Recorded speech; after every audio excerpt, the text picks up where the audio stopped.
up, guys? Welcome to another exciting edition of Real Estate Podcast, episode 374. I'm here with Griffin. I'm here with Trav. And we're serving up eye candy with Adam. This week we watched the Snyder Cut again. Yeah, yeah, right. Rebel Moon. Rebel. So all 8 hours of it. Yeah. That first movie, They waste no time breaking them titties out, did they? 6 minutes in, and we're like 4 sets of them. It's like, okay. I like the opening for the director's Snyder cut of this than the original. Yeah, like I mean, well, like the whole going back to the stuff we've already kind of established, where this is his take on Star Wars. I mean, whether it is or not, it is, and it just jumps right into the action, and I thought that was really cool. What was cool about that opening? You remember the kid in the second one that helps him? Yeah. That he's like a rebel. Mm-hmm. And he's the one that helps them. Like, those guys take that girl in the barn. Yeah. And he stands up for her and the other girl does. That was that boy they took away. So that makes sense why he helps them later. It's like, now this guy's got a backstory. And I'm glad that they, in the extended cut, they have more of his character being fleshed out. Like, they show that kid more and his interaction with everybody and helping out. And I like that. I thought that was really cool.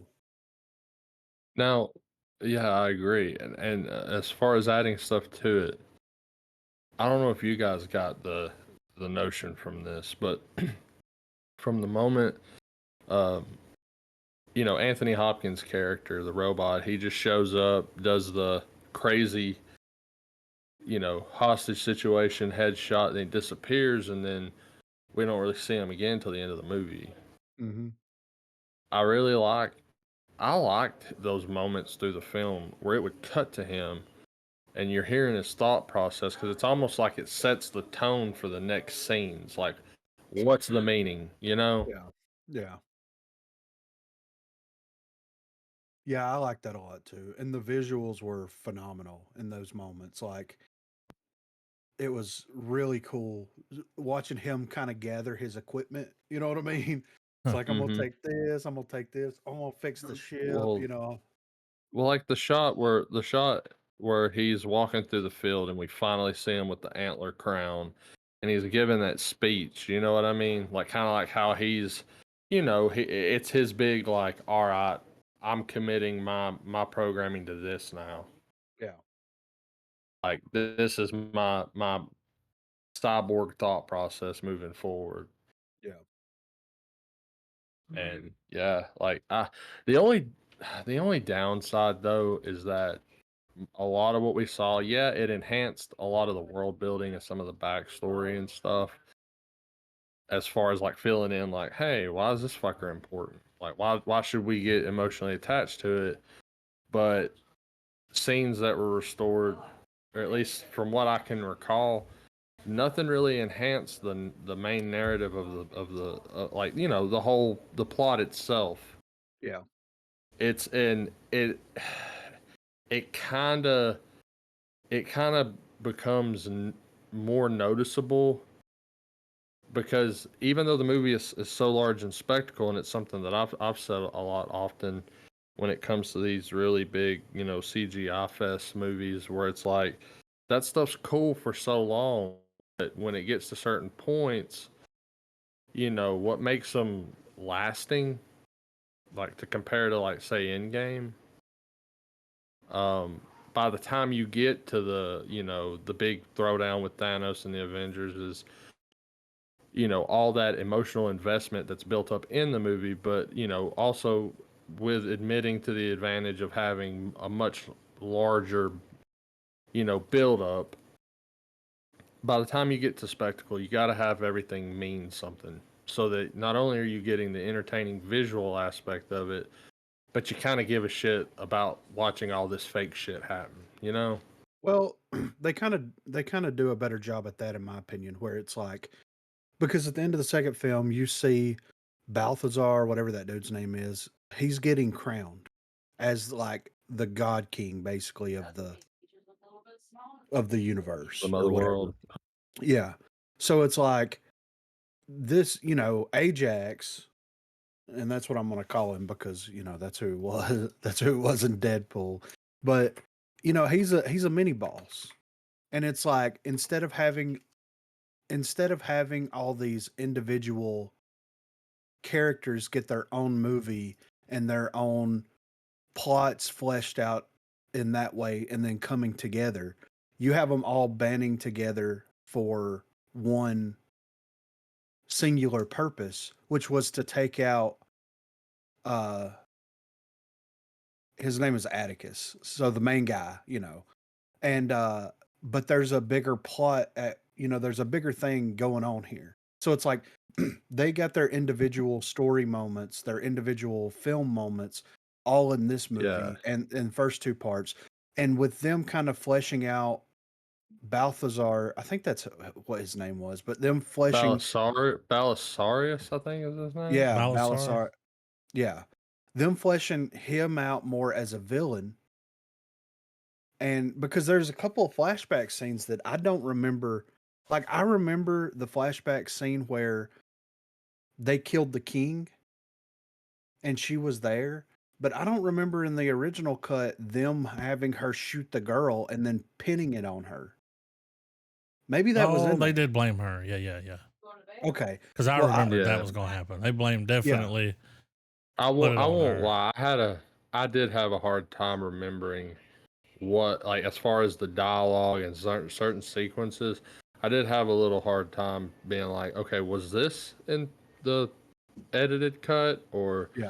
Because the one thing that stood out a lot to me, I don't know if it did with you guys, was just the extended CGI sequences. Like, we're not just gonna see the ship show up; we're gonna see it come from fucking orbit. You know what I mean? Like little dashes of stuff like that. Well, they Yeah. definitely had stuff that wasn't in the first one, like the teeth board. That was not Yeah. part of the other movies Yeah, at that was all. fucking. I mean, dude, like, there's Whoa, gotta be a right? better way to be a dentist in that universe. Yeah. Yeah. But to me, them fleshing out like the main big bad, he's the emperor, right? Like that's who he is. And it's like this was just a little one-off boss that these people had to fight. And it's like the majority of the people survived. And now what do we do next? Well, now they're gonna find out dude's been kinged, been crowned. So now they're gonna have to decide, hey, do we want to show up and try to take him down since he basically organized a coup and killed the former king and then pinned everything, on old girl. It's like, to me, I don't know. It just felt with them kind of having some of those more extended sequences, and you kind of get to see more of these side characters, even if it's just like a minute, 2, 3, 4 minutes of these side. You see little things that make them a little bit more relatable and a little bit more interesting Yeah. than, hey, let's go get the dude that can ride the Raven Griffins How to or Train a whatever. Dragon.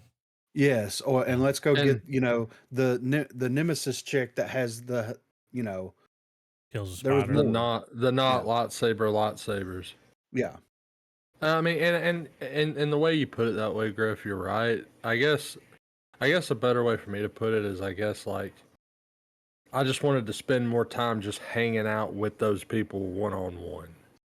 well, Even there with were, even with the run times that we have, like, I would have loved to have seen more. Like, roll with the general a little longer before he went into exile, or however you want to put that. yeah, You know, like, I don't know. I guess because one of the nuances that never really translates well from, like, anime or comic book, particularly anime. And I'm going to use that example because in reality, Star Wars plays. If Star Wars is the template we're the judge Rebel Moon by, just hearing it from the director's mouth, if it's the template we're going to compare it to, then we also have to compare it to the influences of Star Wars, which is stuff like, you know, the classic like anime Japanese almost kind of, you know, that Asian tinge that's in there. Mm-hmm. And one of the things that Asian storytelling, for lack of better words, does is they're able to embrace downtime and make it more impactful, I guess. Yes. And I wish this had a little, just a hair bit more of it, because I mean, don't get me wrong. If you're hungry for Well, visuals, he does want to fucking make Zack more Snyder of rolls them. up. So, And I mean, you yeah, know, and that I could mean, be I mean, what do you want to make? Like, was it 9 of them? I mean, Yes. it's Yeah. a lot. Like, you know what this, I mean? So there could be more. I hope there is, man. Well, these definitely got a Because higher rating than the other ones. I enjoyed them oh more than the first Yes. 2 we watched, but mainly because it was rated R, fucking Star Wars. You know, like Yeah. yeah, Exactly. very There. bloody, well, I mean, Yes. very. and I think we can all agree too that like the visual to this, some people love it, some people hate it, but for me, the whole movie's visuals was a vibe, I love and that I was camera there they for it. used, Yes. where it Uh-huh. does the blurry. Yeah. If it's not in focus, it's just a blurry ring around the image, like. Yeah. And it was a very cheap camera, like a handheld, like a. So But do you that guys know? 25-minute Negan opener, Yeah. That I was was. like, we got badass over Yeah. here, you know? That set the tone for the whole Well, movie. It made that me was hate a that dude more. oh yeah, Yes. that was a total run from it, hide from it, I'm inevitable This guy's a reenactment, you fucking know? dickhead. Yeah. But yeah, the movie just drips with aesthetic. I mean, what from the most on the nose thing as, you know, Ajax's Nazi attire to, The you know, all teeth that, and the but burning of it's the bodies. yeah, and the not Benny Jesuit that follows him around. Yeah. Yeah. I really like how they did hyperspace travel, That was cool. where Mhm. it's it's a creature. It's a sentient being that is powering and they're feeding it bodies, like Yeah. remains. It's like this weird take on the more fringe aspects of Star Wars.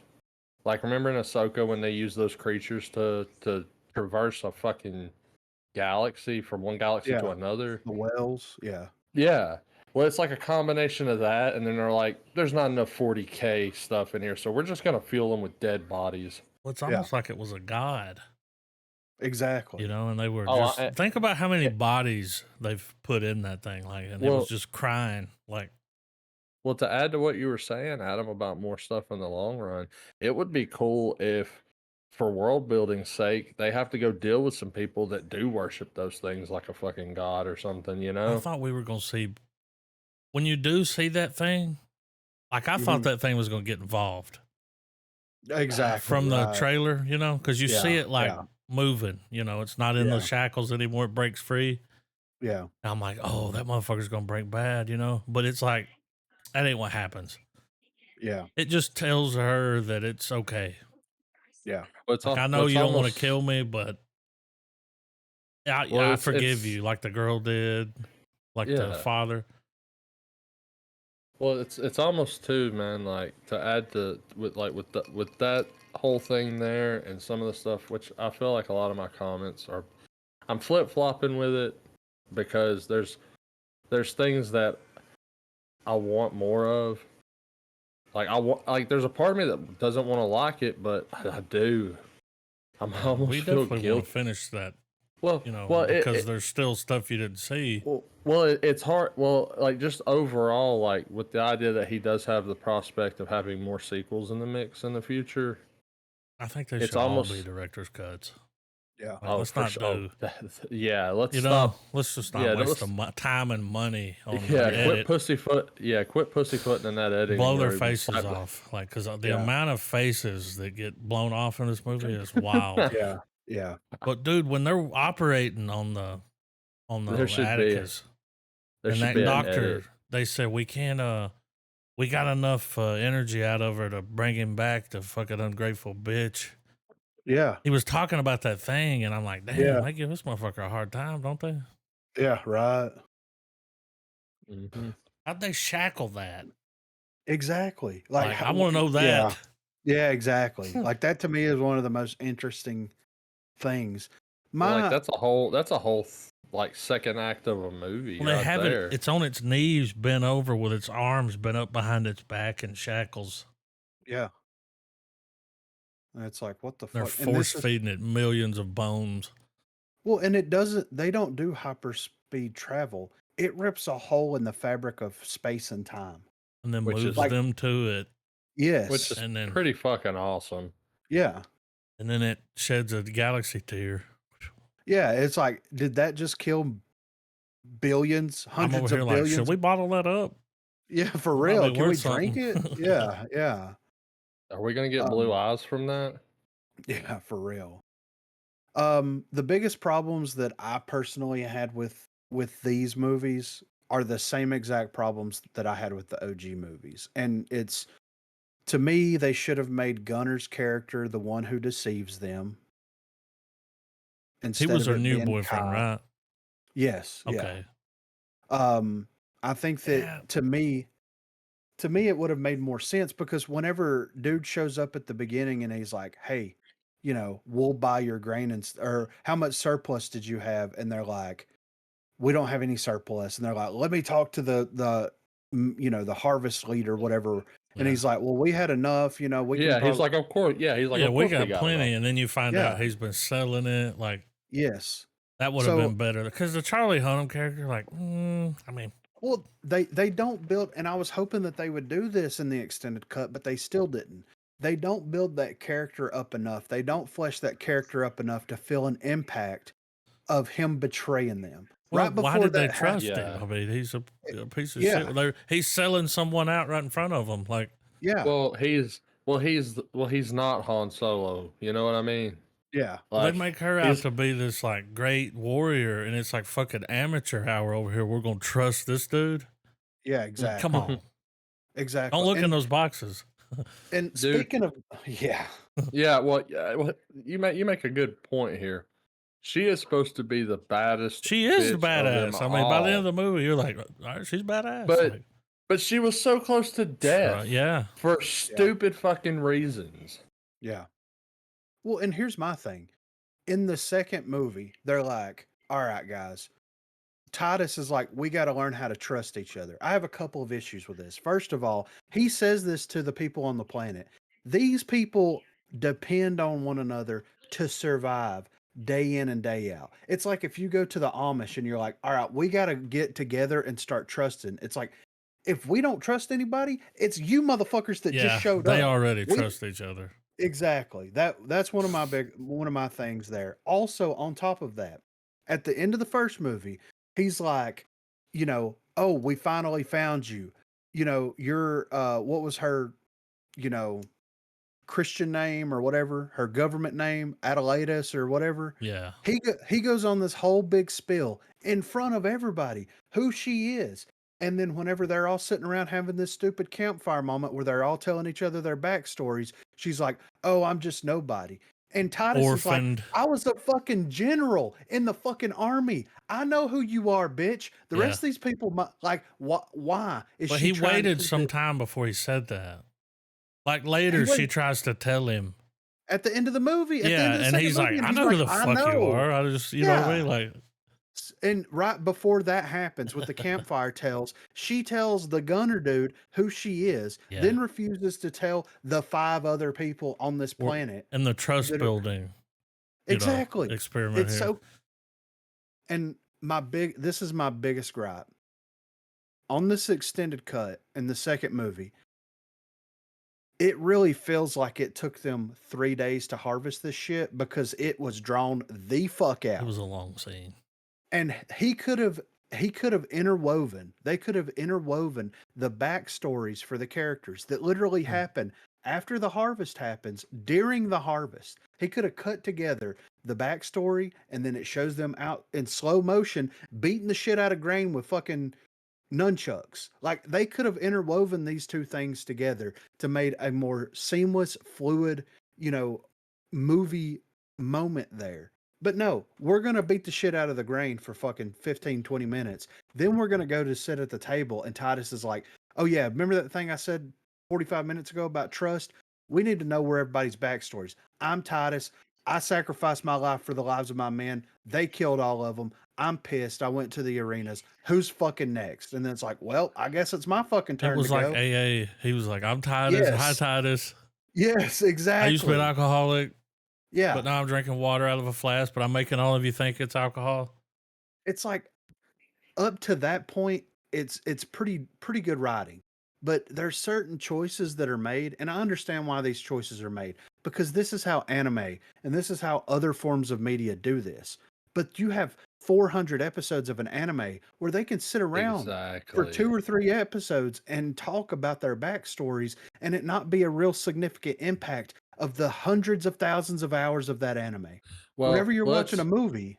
Well, to be fair, it can be done because let's just back up a week and consult our previous review of Deadpool and Wolverine. Like whenever the whole sequence where you're in Wolverine's mind and whenever Nova's in her mind and he's walking through the field and you're getting that glimpse and then he finally explains why he did it. Yeah. Like that's a good utilization of downtime. Exactly. Yeah. And by the end, you're like, yeah, you are the most wolviest Wolverine, bro. Glad Deadpool picked you, you know? Yeah. And it can be done regardless of whether there's a 400 episode thing, even though you make a valid point that the longer format storytelling can absolutely provide remedies to all the issues we have with Rebel Moon, which is one of the reasons why I guess I have to be on board with you guys like y'all are with some stuff. This probably could have been better as a limited series than maybe even 10 episodes. Trying to cram it into just a long fucking marathon of a duology, you know? Yeah. I'd rather watch Jimmy pick flowers than watch them harvest. Yes, exactly. Well, like at least he had a speech to do over it every time. Yeah. Well, for instance, like when like you guys are saying, like what the long harvesting scene, sprinkling it with more backstory, more show them harvest and it plays song, and then it cuts to like something happening. It shows, you know, as everyone's building this, because they're all having this moment together, where they're coming together, they're learning to work together. And if you guys recall, though, back in movie 1, whenever the betrayal happens, they literally condense Cora's story to like 3 sentences, like "You're so and so, you did this, that, and the other." Yeah. Fuck you. Now you're gonna die. Like, it's, you know, there was some choices that were made, and like, it doesn't make me hate the movie, but it just it just makes me wish that like they could have like streamlined some of this, or if they would have made it a little bit more long form, they could have taken each individual character and give them their own episode providing their backstory. I would have loved more information about Torque. Is that the dude's name? The nobleman? Tarek. I would have loved, you know, he was noble. He was the prince. He was fixed. Like, I would have loved more information about his build up. You know, like the kid at the beginning of the first movie in the extended cut got more information informing 25-minute opener. Yeah, than the rest of the main cast. Now, I will say this, like what happened there pretty much happened to everyone. Yes. Oh yeah, like, you know what I mean? Like that was kind of showing you without showing you. Well, like the dude was like, the bad guy was pretty much just a one-trick pony. It was like, all right, where are we going next? Okay, orbital bombardment. I'm gonna go down there and fucking throw this femur around for a second. Torture the family a little bit. Maybe get some broken souls to work for us. Yeah, and then rinse, repeat. Because every time, like, and don't get me wrong, it was one of those instances where it looked badass enough that I was kind of there for it. Because like, it was a cool scene.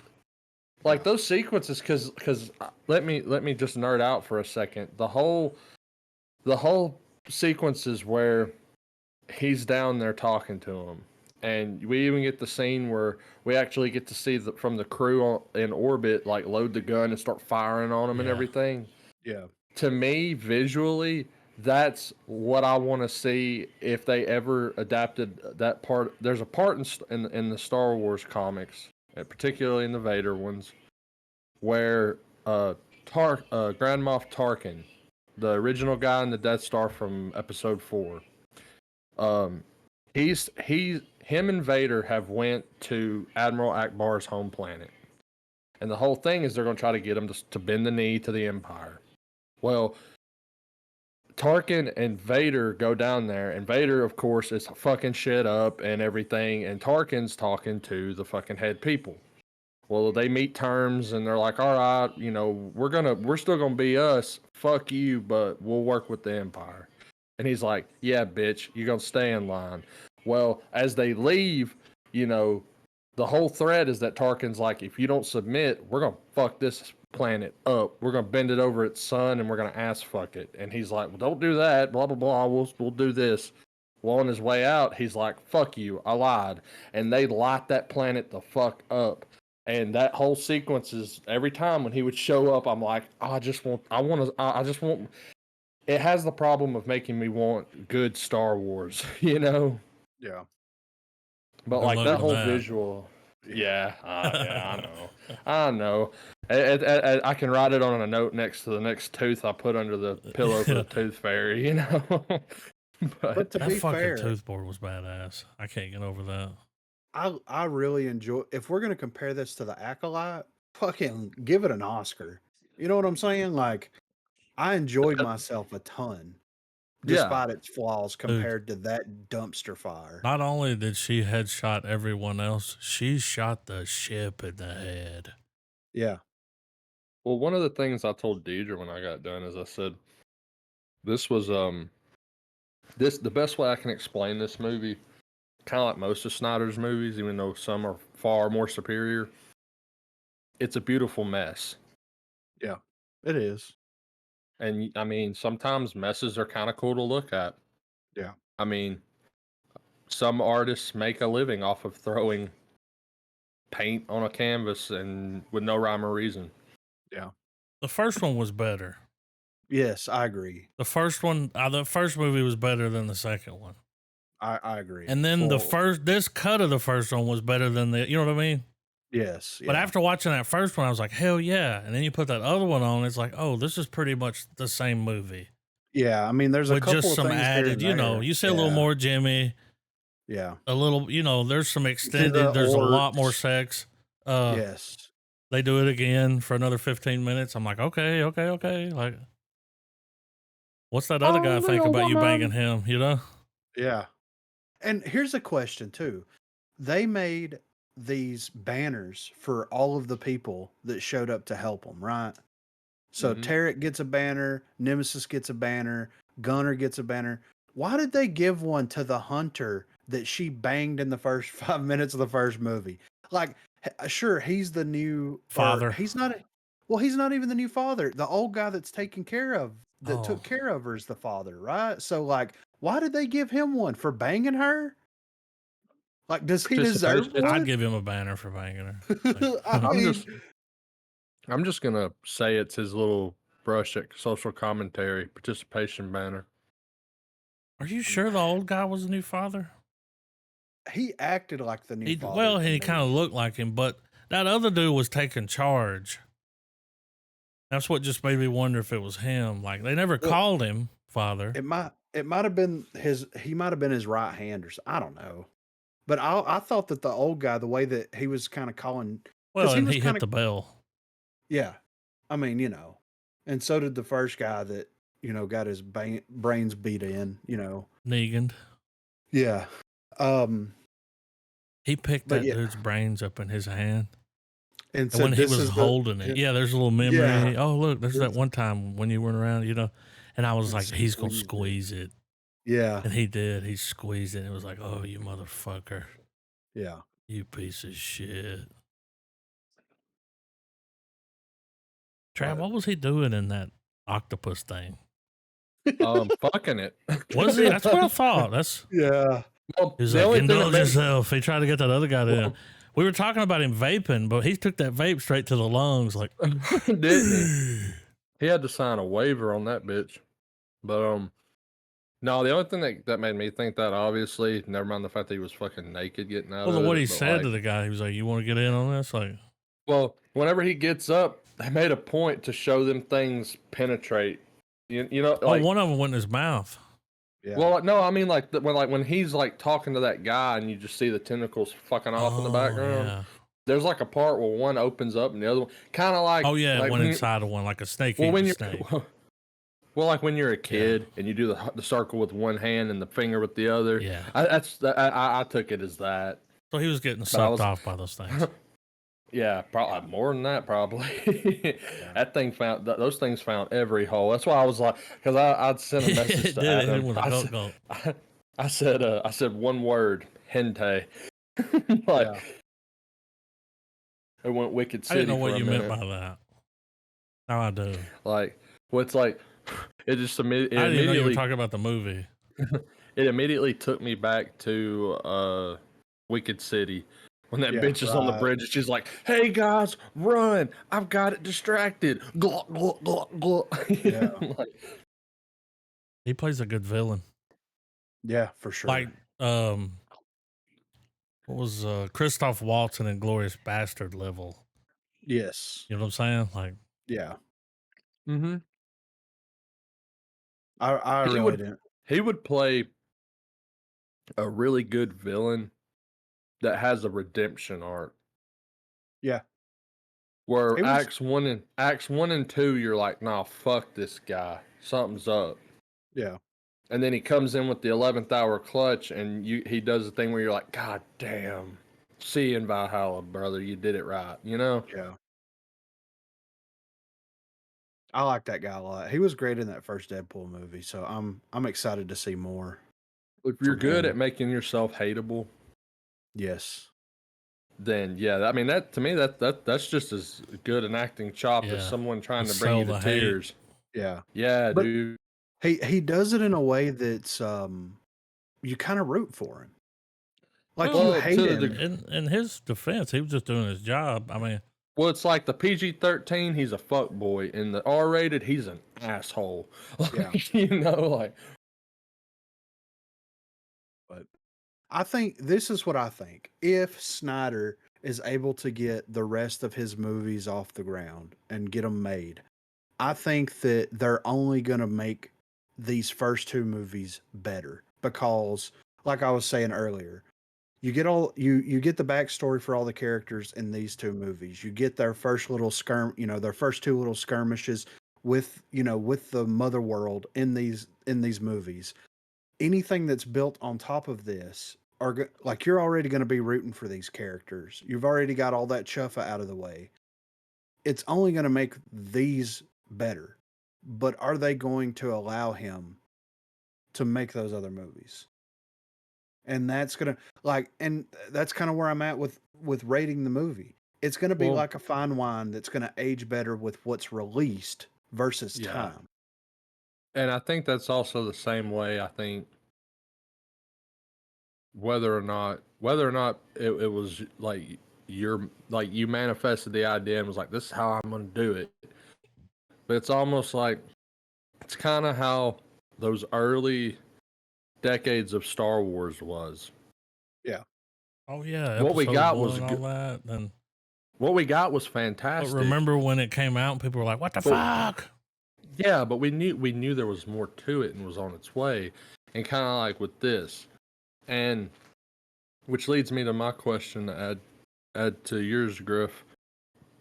Do you guys notice a trend, or is Rebel Moon another entry in this trend where directors that have a particular style and a particular vision create their own original IPs, and that's all they want to start doing? Like you have Cameron with Avatar, Lucas with Star Wars. Now we have Snyder with Rebel Moon, where they're creating these properties that are not based on source material and everything, but they're scaling their projects for job security. I'm just going to use that as the filler word for it. But to ensure that they have a property they will always be able to work on. But is it going to be a problem where we're going to have filmmakers? Long story short, are filmmakers going to become sucked in their own ideas, and the whole idea of taking a script that's been written by, you know, anyone. Like we could throw a script, sell it to Hollywood. Where do you think this is going to navigate that? Well, I think that, I mean, I guess I would say that, like, in order for someone to become established enough to have an IP in this way, because think about who you mentioned, where they came from. Like, y y not everybody's able to make Terminator right out of the gate. You know what I'm Yeah, I saying? think of he's gonna make course. another Yeah. one, right? Or he's wanting to. Yeah. Oh, yeah. Um, so I think that this is gonna be, with the current climate of how things are being adapted consistently, I think that you're gonna have these directors that wanna kinda break out of these constraints of pre-established IPs, but I think that it's gonna be like this, where it's like, okay, I had something for an established IP and it didn't get made, so I'm just gonna make my own world and make it happen, as Yeah. opposed to, because think if a new director came up with this and they, sold it to somebody, they're only gonna get about a fourth of the funding that this got to get it made. Yeah. And that could be a good thing, because it may cause some creativity to flow in a different direction. But I don't know. Or do To you me, think it's something, or do you think it's becoming something more as like another tier in the director's toolkit where you're like, okay, I've shown my competency as a director that I can take on a script and a production team that's not necessarily mine. Like I can join the machine, but when I don't want to be a part of it, I have this now. And yeah. if I want to stay in this, I can. But if I want to go play in another pool, fuck it. As long as the floats are good enough. Well, look at how the Snyder's DC was received through his entire career until the Snyder Cut got released. Who wants to play in that? Really, as a creative individual with that much responsibility. Look at the Acolyte. I hated the Acolyte, but who wants that pressure and that responsibility other than someone that Right. has a huge ego complex? Or James Like, someone, Cameron. or yeah, somebody that's been around for the long haul. And I would argue that that's why for all the things that we love and the few things that we probably could have done without, I think personally, and I know the guy signs off on every fucking project, but I think that's why Ahsoka was a far superior show for what we have. It was a far superior show than both the Acolyte, Obi-Wan, and sadly Book of Boba Fett. yeah, Because Filoni was with it from start to finish. And yeah. I hate to be that kind of fanboy that's like, well, we're not gonna even talk about the Mandalorian because it's in a league of its own. Yeah. But those other properties, because I think that as well as Andor, I think with those being the best of what they've given us, they can have the respect of being left out of this type of conversation. But like with those shows, it shows you that Ahsoka was better, and it's because Filoni had his hands on it. Yeah. But what about all these new guys like Robert Edgers, Alex I don't think Garland, I don't think they want to touch this Ty stuff. West? No, I'm talking about the success they're having with their type of movies. Like, Oh yeah. and it's all over the place. Yeah. I mean, it I mean, really that is. Ty West guy, he's done 3 of those movies now, but they're all different. Yeah. It's like I a trilogy, but it's like every one of them's completely different. And yeah. Well, I think we have started the early descent into a new indie renaissance. yeah, And Well, I I think that think no. A24. yeah, Well, I think that, thinking about Robert Eggers, if we had to put him in this mix with these other drastically, because even though Cameron and Snyder are very different, they're also very much the same. Well, the reason I brought Like, those guys up when you was talking about, do you think they just keep doing these IPs? And yeah, I think as they get older, they do. Like Cameron was like, I'm just gonna make Avatar for the rest of my life. Well, now he wants to make a Terminator movie. Yeah. Well, it's like he's got a safety. It's like they establish a sort of creative safety net for that first one made Yeah. so much money, and I was like, well, the second one probably didn't make that much. It made over $2 billion, you know. And it's like, Yeah. whoa, shit, And okay. this could probably be a crappy argument, but I feel like, I don't know, just thinking out loud, not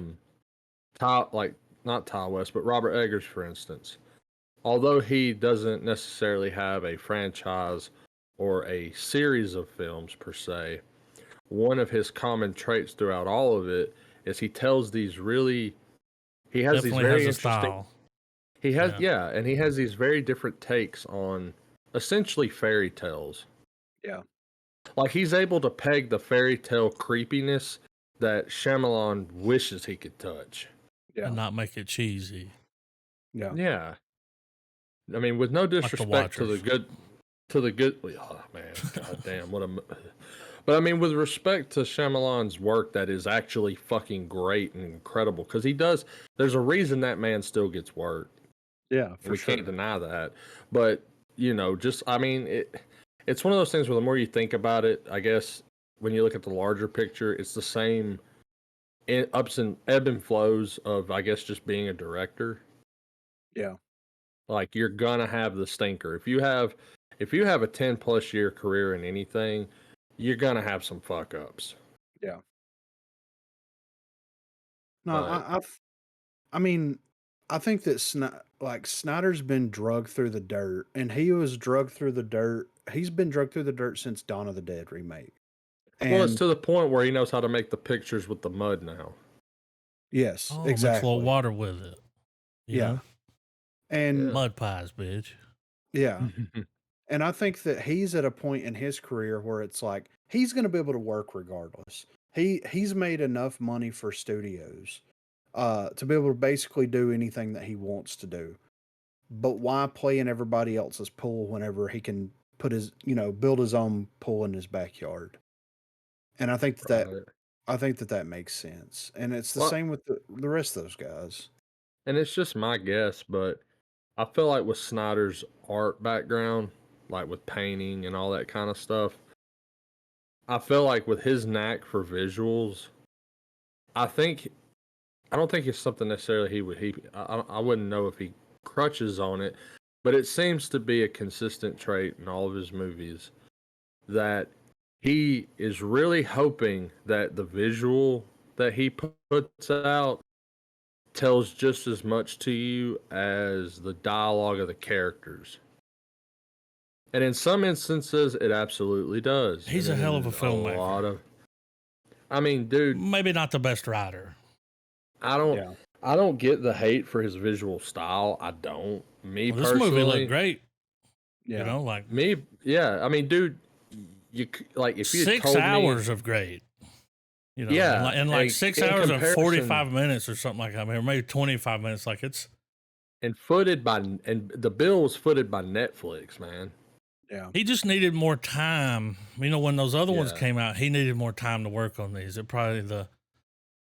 And it's just like, let the guy cook, man. I mean, well, it's almost like Snyder has a problem of he wants to give you a $10 fucking steakhouse burger, but he keeps signing up with these companies that expect McDonald's. Yeah, but we got to go all the way back to 300. And where, with Snyder, that was, I mean, everybody liked 300. And people shit on his use of slow-mo so much, dude. I enjoy that shit. It. Yeah, I love it as just a middle finger. He's like, you know what? You don't like my slow-mos? I'm going to put slow-mos where it don't even fucking need it. Just because I think it looks cool. And I'm there for it. I'm like, yeah, fuck those people. If you took all the slow-mo out of this movie, you'd probably shave off about 15, 20 minutes. Yeah. I'm not maybe lying. more. Yeah. But those battle sequences where you see the tracer fire everywhere and then you have those moments where it slows down or whatever, there's some parts that's cool. But the generic... all the little embers that you see constantly throughout the movie, it's just full of it. Like, yeah, but the generic battle rage moments where someone's like, oh God, my homie's down. Let me go on a blood rage for a minute and kill 6 people. Well, every time the chick does it. Like, yeah, and that gets kind of boring. But like the wide shots, whenever they do those moments, those are fucking awesome. Yeah. But I guess my rating for the movie is like it's gonna get now that you know what to expect. I wish it would have been a series. If I have to compare this to the greats, I would have much rather have watched the Lord of the Rings extended cuts again. If you're gonna compare it to the greats, right? Original Star Wars trilogy. But Mhm. I didn't hate the movie. I enjoyed it, the time that I spent with it, and I want more of this world because I think that the world overall is very, very interesting, and we just got a small glimpse into it. Oh, And I mean, his set design is fucking on point in this movie. yeah, And I was wanting to ask you guys too. Do you know if the volume is proprietary only to Disney? No, they've used it on other movies. Because if that's the I've case, heard about people talking about shooting on it. this motherfucker has did a master class on this if he used the volume for this. Because like there's moments where you're like, dude, they're walking in front of a screen right now. Like yeah, I'd say not in not in a 95% of the not movie.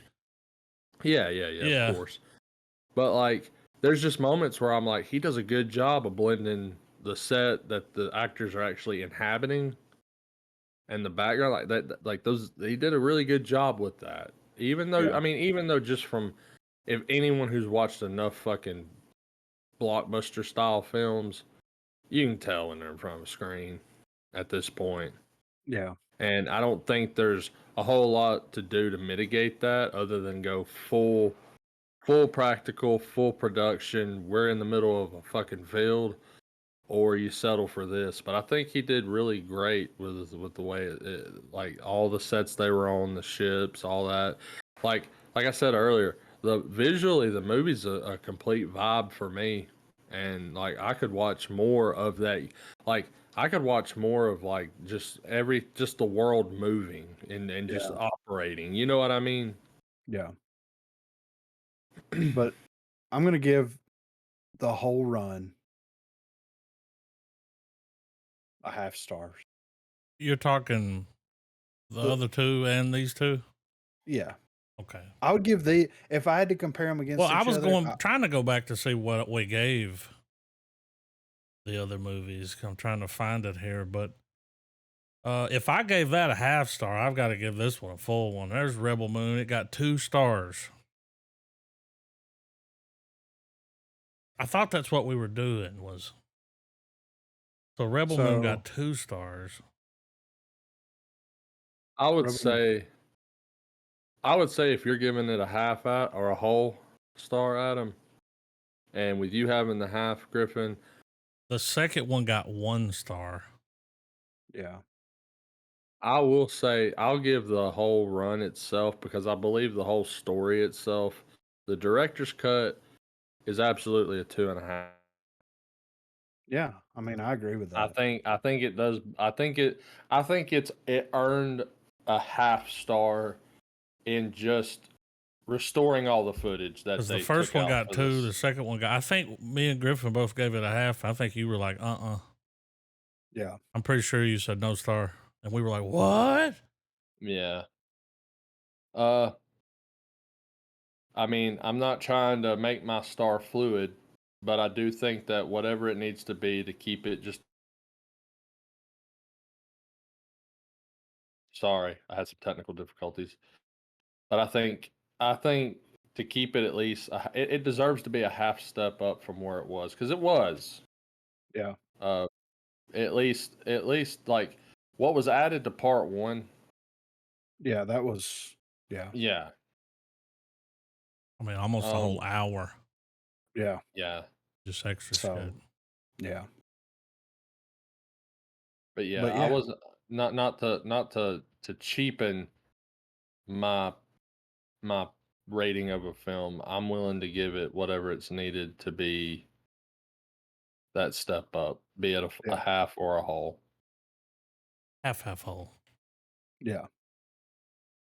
I do want more. I will entertain a sequel, but I do strongly believe that he needs to sit down with I don't think he's Netflix going to and get 9 go. of them. Well, yeah, I'm sure that they're. Well, I think kind of like with Cameron, I think he's done the same route where he's got a plan B to condense Well, the I think story if they're now only he's going to going to go back to allow. that Army of the Dead for a little bit Yeah. because he's Yeah. doing a TV show and then Planet of the Dead. You know, that was something, and people were like, well, did that get canceled? And it's like, no, it's just that now he's going to focus on that. Then he'll come back, you know. Yeah. Planet of the Dead sounds that's a cool name. And I imagine it's about as big and badder as it's going to be, I guess. Yeah. So, quick honorable mention. Watched the last season of Umbrella Academy. And Stick I the give landing. I do really like the way that the show ended. Mm-hmm. The last season could have used a couple more episodes. Yeah, 6 wasn't enough. Yeah. Does it suffer from the series finale like rush that most shows have? Well, I mean, it just needed more It could have been time. longer. Well, kind of Yeah, like what you were saying with the additional episodes. Like, you know how there's always that season where you're like, man, if we could have got 2 more episodes wedged in Well, there, dude. it could have had Fucking 10, chef's man. I kiss. mean, just give it Yeah. another season like you did the other seasons. Like, And I hate it, and I have no pedestal to have any kind of say in on this show. But I did notice that you two both watched it, and I do hate that I didn't join in when y'all were, because I never picked it up. Not for the reasons that probably people you'll were love it. If you ever assuming. do, you'll love it. It's fun. It's a great show. I was intrigued by time travel, and I think Oh, around the it's time got that plenty was, of I that. think, well, I believe around the time you guys were watching that was also around the time I was trying to stay committed to Doom Patrol Yeah. because I enjoyed that show, Yep. Yeah. and I got a couple seasons in, I believe. It's still out So, there. dude from My Chemical Romance wrote this, right? Yeah. And he was heavily inspired by Doom Patrol, and you can tell. Yeah. It's Well, very I remember because I believe peak publication of Umbrella Academy was going on like right smack dab in the middle of the Walking Dead's publication. right. Yeah. I just remember seeing it on comic stands at my local shop back in the day. Yeah. So, but I mean, it wasn't bad. I really enjoyed because me and Marina went back and rewatched, or I rewatched all of it, and she watched it all for the first time. And I mean, we did this in the last month, if that. Yeah. So About a month. we yeah. But I do like the way that the show ended, and I'm excited to see what these actors go on to do because they give some great performances. And Do you think you think it set them up to where their next roles are going to be like, you know, like people are going to have their eye on it, like, oh, it's that guy from For sure. Umbrella. Yeah. And all they, like 5, they just were giving him time to grow up. That Yeah, dude's for going to be a real. good actor. Oh yeah. And that for acting sure. he was doing like when he was a kid. Yeah. And he was acting like a 60-year-old man. Like, Yes. you know, like it's like, whoa, this kid's like, he's a good actor, man. Yeah. I thought I thought there was something wrong with him and he looked like that, but it's like, no. Now he you was see him in this season. Yeah, he was real young. I saw some footage of him. He kind of got into like, I don't know if it was politics or something there for a minute. He was going to these things. Yeah. And I saw him up there talking and I was like, oh, he's a fucking kid. Yeah. I think when they started the show, he's like 16 or something. Like, Just I very think well, he's probably just going to be good the one acting that's the already. breakout. yeah. And maybe the guy that plays Klaus. Yeah. Like you said earlier, dude would be a good, would you say Captain America? Yeah. The guy that plays I Earth feel would like be there might great. be some superhero shit in his future. He's got the look. He's got the build. He's got the look. He's got the Charisma. Chin. Yeah. So, but yeah, if you haven't watched Umbrella Academy, it's done. It's all out. It's on Netflix, and it's a fun watch, man. It's fucking it's a yeah. And there is some time travel, and they were actually doing the time travel stuff, and a lot of the stuff that Loki did, they did kind of first, in a So way. like the concept of different versions of you.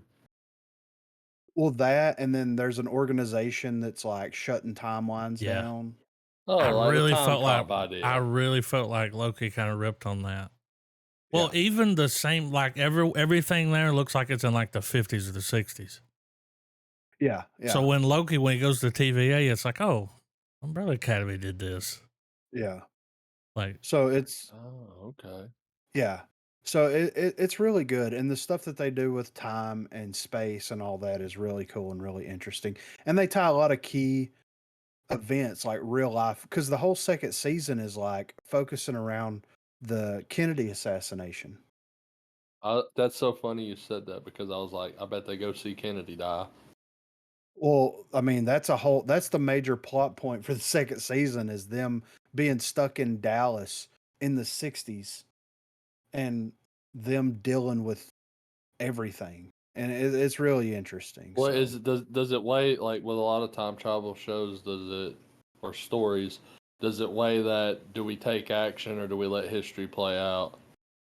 well, it's like you've got one or two of the characters that's like, if we do this stuff, it's gonna fuck stuff up in the future, and we're not gonna be, because they don't really start establishing the idea of multiverses until, like, they do, but most of the characters are ignorant to it. So they act on impulse without really thinking about how this is going to affect the future. And yeah, so they do, but they don't.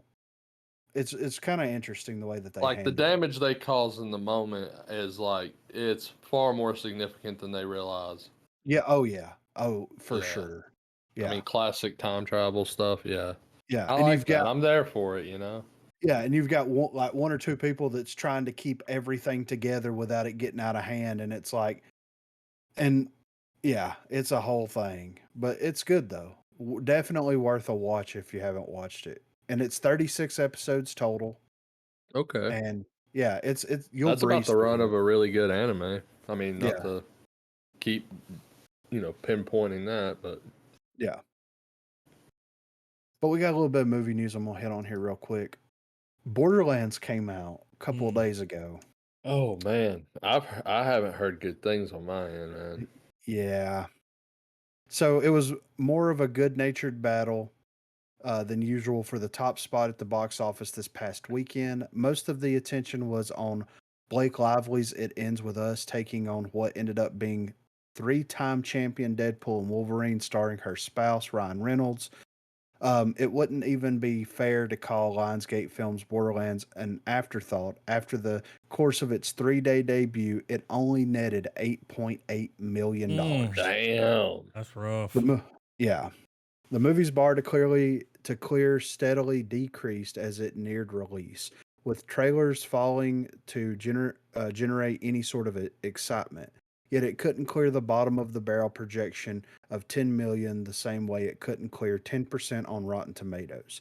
In fact, it only generated just over half of what Twisters made, and in its fourth weekend, which is wild. Well, Many factors. before. Oh, sorry, I didn't know. My No, bad. no, go ahead. Go ahead.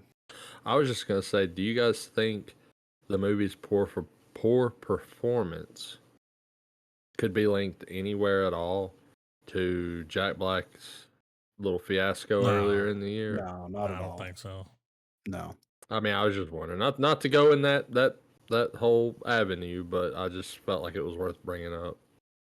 Says many factors contributed to the film's demise. Trailers made it look like an ultra generic Guardians of the Galaxy, a decidedly off-brand Kevin Hart, an immediately irritating quote comic relief character voiced by Jack Black. All it really had going for it were some big budget visuals, which the audience could get from another screening of Deadpool and Wolverine, which they already knew to be a blast. Casting further spotlight on Borderlands' substantial failure is the fact that video game adaptations have recently ended their long standing losing streak. On the big screen, both Sonic the Hedgehog movies excelled, while the Super Mario Bros. Movie absolutely dominated. But even closer to Borderlands territory, fellow M rated game adaptations, The Last of Us and Fallout, have generated both excellent viewership numbers and sterling critical reviews on HBO and Prime Video. Suffice it to say, Those few who did see it were not impressed. It received an atrocious D+ cinema score, which surveys audience reactions. Expect this one to fly onto streaming sooner rather than later, if only so Lionsgate can attempt to at least recoup some of the whopping $110 million investment. Mm. So That's before can promotion. can we afford this movie any kind of grace in the fact that we've been like, this movie has been talked about. We've been covering this movie in articles for years. Yeah. For a Fucking long ass time. years. From speculation to realization to execution. Given the time that the movie was greenlit, the script was clearly written and worked on and everything. Do we chalk it on its? Do we blame its conception, or do we blame the studio for still allowing it to happen?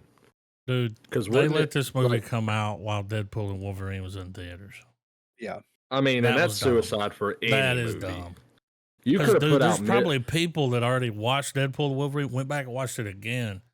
Yeah. Dude, I mean, and that's to say, if even like a movie like Hereditary, or I'll even argue a movie like Midsommar, if those movies came out when Deadpool and Wolverine did, well, also crickets, man. Think about the economy. Yeah. People are going to theater, they're going to watch one movie. It ain't going to be this one over Deadpool. I mean, they're gonna watch the tried and true. And then, also Twister, which everyone's like, and it's got its own audience there. Like, yeah. Oh, dude, what's funny? It's hilarious you bring up Twisters. So when I went to my viewing at Deadpool and Wolverine, I can't remember if I mentioned this last week. We're on our way. It's not even on our way. I'm waiting outside, and it's right when the previous viewing goes off. So of course, customers are making their ways out and everything.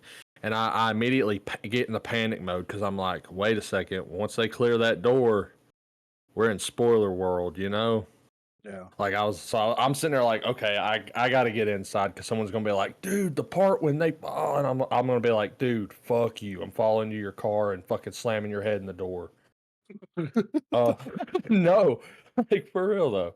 But anyhow, as I'm starting to make this realization, there's this couple that comes out. I don't pay no mind to their age, but I'm hearing them talk, and they're like, "That's pretty good," And I'm hearing that from a lot of people, and I'm like, they must have went and watched, Deadpool Wolverine. Well, someone comes out, and it's just the most slack-jawed Southern thing I've ever heard, and it was, "The movies are back. They are so back, guys." And when he said that, his date or wife, whatever, I hear her go, man, the way they did those storms, I'm like, they hand in face, I'm like, they watched Twisters. Fuck, what was I thinking? I completely forgot, and I just thought it was hilarious that was what people were saying about Twisters. Yeah, like, well, I think that Hollywood's so back, guys. I think with the reception of this is a product of, let's get control of an IP. Let's just throw a bunch of people at it, and let's try to milk it for what it's worth. Yeah, let's make a PG-13 Borderlands movie. Yeah, and dude, it's not hard because the main draw to Borderlands, other than like the looter shooter aspect of it, that, and the other, is the absurdity of it. And I haven't heard any reviews where it was like, oh, it was completely over the. It should have been Mad Max on crack. Well, here's my question. Because I've played Borderlands, but I have not played Borderlands like you've played Borderlands, Griff. You went the distance. I remember back in the day, me and Adam would roll up at the crib, dude, and you would be like, yeah, man, me and so we're fighting this boss, and it's like, god damn, I don't remember that shit. Yeah. And you're sitting there fucking just chunking shit, running, doing the Griffin thing. Mm-hmm. But when you played Borderlands, someone made a comment, I was discussing about it, and they said that everyone gravitates towards the aesthetic of Borderlands 2 and onwards. And that prior to that, there was almost a different feeling and vibe of like OG Borderlands, I guess is what he called it. And I'm wondering, do you agree with that sentiment? And do you think that could be a reason for the movie's failure was a misbalance or misguide to how everything's represented? Or what part of the Borderlands community were they really trying to sell it to? Well, I mean, the thing is the first Borderlands came out and it was kind of like, we're going to try this new thing. It's basically going to be a first person Diablo-s type game, RPG focused. They didn't get a lot of money dumped into that first game. It came out and was a super hit. Borderlands 2 got way more funding, so they were able to build on the world and also build the visual aesthetics of it. So They're able to ham it up a lot more for round 2. yeah, and so the second one and the third one, from what I've seen, I haven't played the third one yet, but the second one in particular was even more over the top, but it was even more colorful. The first one was Mad Max on a different planet with, and that was the thing with these different creatures. Did it have around. all the comedy? Oh yeah, for sure. Okay. I mean, yeah. I mean, I do recall Claptrap still being like, "Hey, follow me this way. Don't drop your balls." You know, I think like I've only played 2. Yeah. Yeah. When Claptrap first introduces himself, like, and I agree with you on that because in that first one, yeah, they're, and that's kind of where I agreed with my buddy when he was talking about it. Like that first game, you're right. You nailed it. I couldn't find the word for it, but you're right. It was very Mad Max. Very, you're on a shithole of a planet and you gotta throw some shit together and fight stuff. And It's then the very second brown. one, yeah, and then the second one, you're right. Like the colors are fucking all over the place. By the time you start getting further in the game and you're getting crazier weapons, you're doing more ridiculous shit. Like and yeah, just the tone and like you could tell it had money put into it. Oh, I did play the first one. So it's just one of those things where like they could have captured both. I mean, and to be fair, Borderlands 2 is a perfect extension of Borderlands 1 because it's like, here's this drab world. Borderlands 2 shows up and it's like, here's these characters that you played as in the first game. Here's what they've been up to. They've made a name for themselves on this planet. They've grown as characters. You're doing missions for these characters. It's a perfect continuation, in my opinion. They could have captured that same aesthetic, but it's the weird stuff. Like they retcon Tiny Tina's entire backstory so that they could put her as a character in the movie. Why? Who the fuck knows? They cast Lilith as fucking Clay Blanchett. Why are you casting a 60-year-old to play a chick that was 20 in the game? And it doesn't make sense to have Kevin Hart interacting with her. Like they're sure, same mission and all that stuff. But it doesn't make sense. Why didn't you cast someone that was around the same age that would have more in common with this character so that their back and forth would make their banter would make more sense?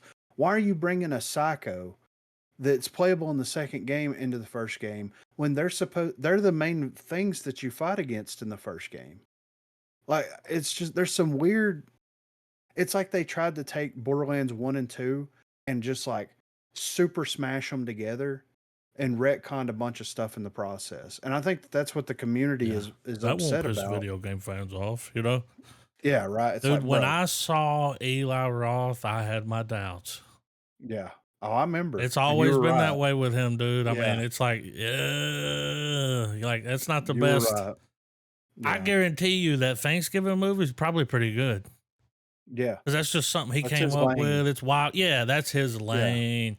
He tried to make a Guardians Suicide Squad type movie. Yeah. And it's like, but that's not what Borderlands is.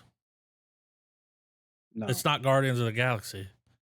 Because people were trying to blame it on that. They were like, people are tired of these types of movies, and that's why it's doing so bad. And it's like, no, they make another Guardians movie, it'll make a ton of money. Asses will They make another Suicide Squad movie. Hell, they made a TV show off of one of the characters from it. It does great. Throw Harley Quinn in red and blue pigtails, and asses will come bouncing, dude. Yeah. But they were trying to blame that, and it's like, nah, you took forever to make the motherfucker. It's PG-13. Yeah, it should have been a Why hard couldn't we R. push for an R? Like, yeah. Yeah. Well, like Deadpool and Wolverine proved that like people don't have superhero The fatigue. amount of People have reshoots. people have shit writing fatigue. This shit was done 2 years ago, and they had to go back and reshoot a bunch of the movie. That's never a good sign. So it could be that the studio fucked it. Yeah. I don't even know what studio's behind it. Lionsgate. Oh. Yeah. Well, I'm interested to watch it after all the reviews that we're I've seen. podlocked. Well, I think it's a silly goose time probably with like a little bit of Snyder's pinch of beautiful mess. Is it going to be a movie that we're going to be like, oh man, that's a shelf sitter? Probably not. But I think it's going to be one of those where we're like, there was some fun on the streaming service, you know? Yeah, there was some fun to be had there, you know? Yeah, yeah. So listen, Eli Roth shot this movie in 2021 and finished the director's cut in early 2022. And it's just now. Yeah. 2024. And there you go. Like, why it was like director's cut. However, it got shelved, extreme studio interference. They went back and made him shoot a bunch of stuff. Yeah. So there's a Roth cut. There's a cut, which would have probably been better. I mean, yeah, it probably would have been. I don't know why we keep doing this when it comes to. Yes. And yeah, why don't people understand that even with me, that of the three of us that tends to criticize the longer running movies, why can't people understand that audiences are trained for long running films now? You don't go to a Marvel film and, unless it's certain circumstances, if it's one that's got hype and money behind it, you're about to give at least 2 hours, at minimal, 2 hours of your day to it. You know what I mean? Yeah, Borderlands is an hour and 42 minutes, and that's at least 10 minutes of credits there. So really an hour and 30. So, and that's crazy that they took something that big and condensed it to an hour and a half. Yeah. It's like stuff that can be dealt with in that kind of time, they stretch out, and the stuff that they get started stretch the fuck out. That needs to be, have room to breathe, and all the cooking metaphors you want to chunk into that. And they're like, nah, sandwich mode. Yeah. I'm excited to watch it whenever it drops because it's going to be a terribly fun time, I think. Yeah, I mean, I'm not gonna. I mean, I'm not gonna let the public opinion mess with an expectation I already had for it, which was low.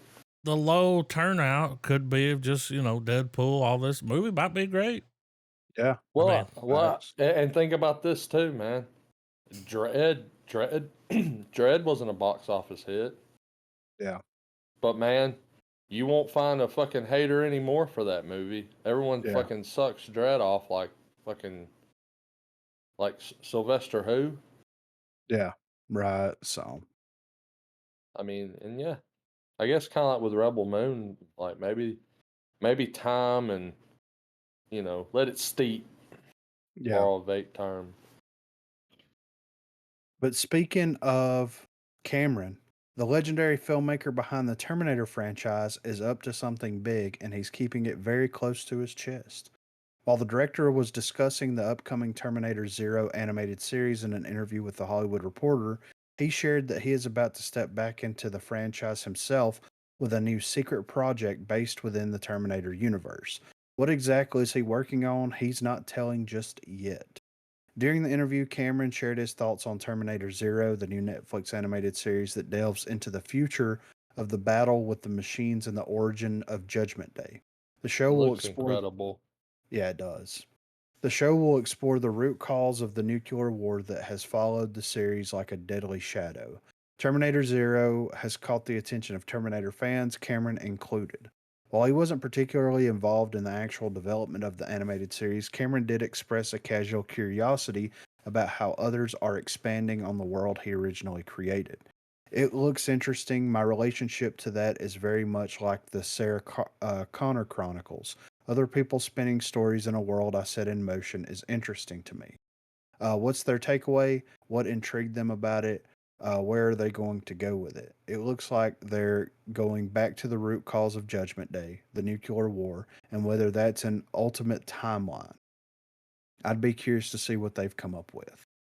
The real kicker of the interview came with what Cameron said next. The box office king himself just casually revealed that he is working on a new project that will see him return to the franchise he created 40 years ago. I'm working on my own Terminator stuff right now. It's got nothing to do with that, like with the Sarah Connor Chronicles. They occasionally touched on things I'd been playing with completely independently, so there's some curiosity there. It's not a burning curiosity, but obviously it'd be nice to see it succeed. Cameron's revelation comes at a time when the Terminator franchise is experiencing a resurgence in interest.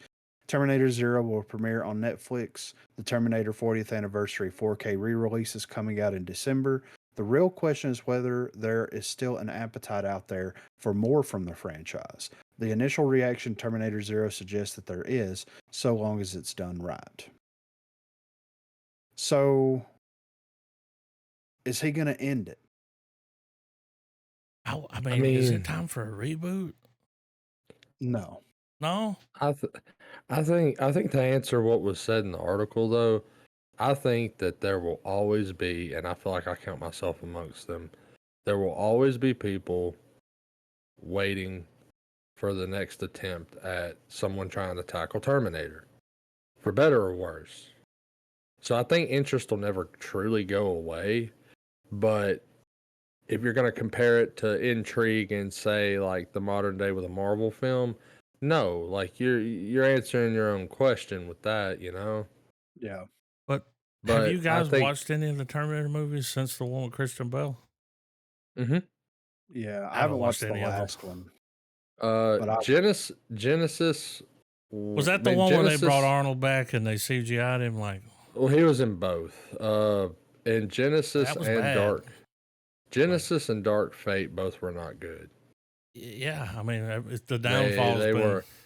Just every time they do one, it's like, But with a property like Terminator that has a history and, you know, there's a whole legion of fans, yada, yada, yada.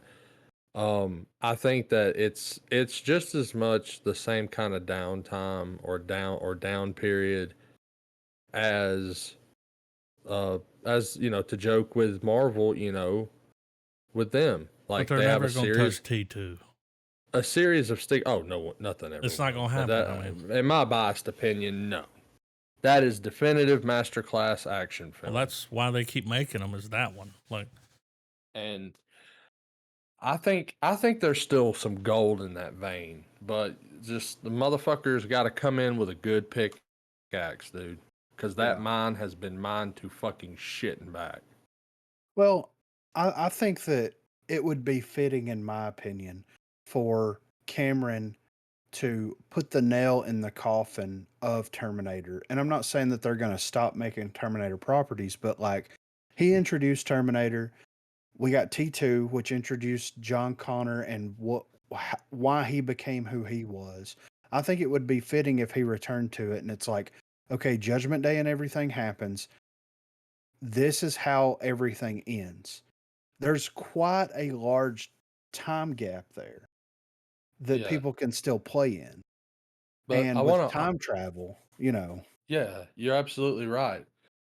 I would like, but the thing in the movies though, and it's one of the problems with time travel, and it happens a lot in different stories, and it's what makes it hard for us for making it like serialized and having sequels and all that stuff, is the fact that there's that I can't remember if it's in T2 or if it's in Rise of the Machines, but there's this moment where John Connor learns, as well as the Terminator, that or the Terminator tells him, he's like, no matter what we do, no matter if we go kill Miles Dyson, no matter what we do to Skynet, no matter whatever, Judgment Day is going to happen.